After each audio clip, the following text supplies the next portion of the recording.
Constitution of the United States of America, with its written limitations on government and its written guarantees of human freedom, is the greatest political document ever written in the history of the world.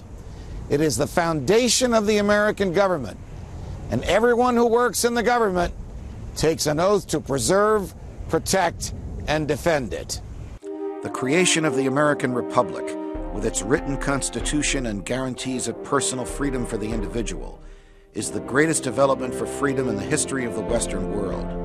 The reason we have a constitution is the fear the founders had of an all-powerful central government, and the fear was real. When we were colonists and the king and the parliament wanted to raise money from us, they thought of ingenious ways to do so. One of the ways that they raised money was with legislation called the Stamp Act. It required that every document that the colonists had in their homes, a book, a bank draft, a deed, a lease, a mortgage, even a pamphlet or a poster, had to have on it a stamp bearing the image of the king. Question: how did the government know that every piece of paper in one's possession bore an image of the king? Answer: the Parliament enacted the Writs of Assistance Act.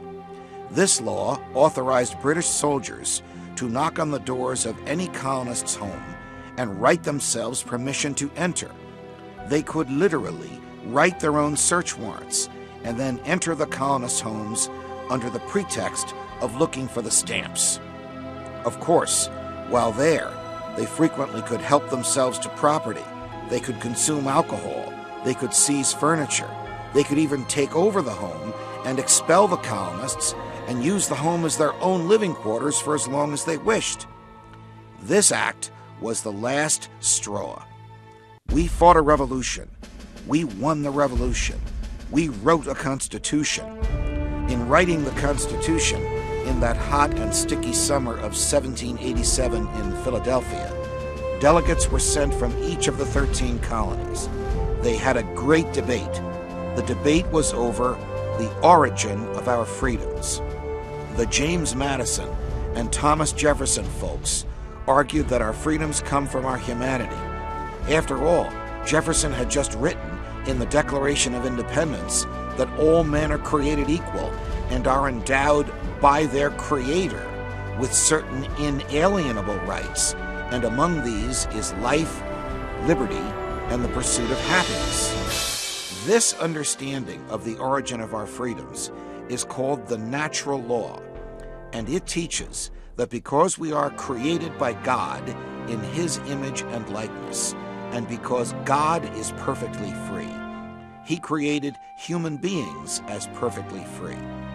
Thus, freedom is our birthright, so our right to live, to think as we wish, to say what we think, to publish what we say, to travel, to worship or not to worship, a right to defend ourselves from anyone, even against a tyrannical government, our right to own and enjoy property, and our right to be left alone are as natural to us as the fingers on the ends of our hands. The opposing argument in Philadelphia, which was made by the big government crowd of the day, the Alexander Hamilton and John Adams folks, was that our freedoms don't come from our humanity, they come from the government. These folks argued that without the government there can be no freedom, and the same government that gives us freedom can take it away. Because we have majority rule in this country, if the majority voted that there would be, for example, no freedom of speech, under this theory, freedom of speech would be gone.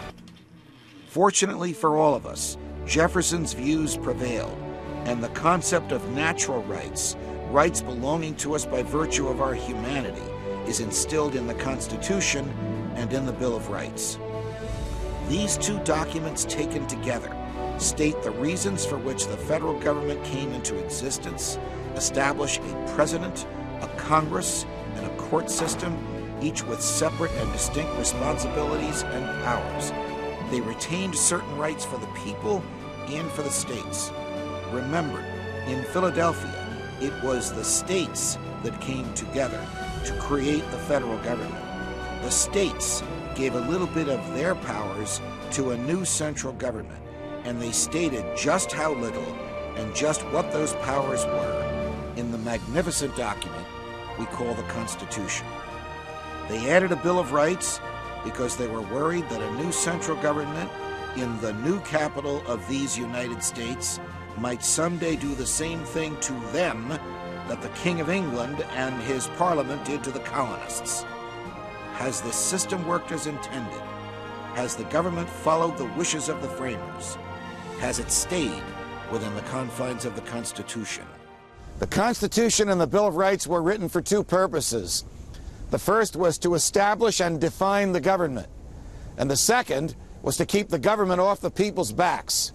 Without the Bill of Rights guaranteeing human freedom, there would have been no Constitution. And that's why everyone in government, from the founding of our country until this very day, takes an oath to uphold the Constitution and human freedom.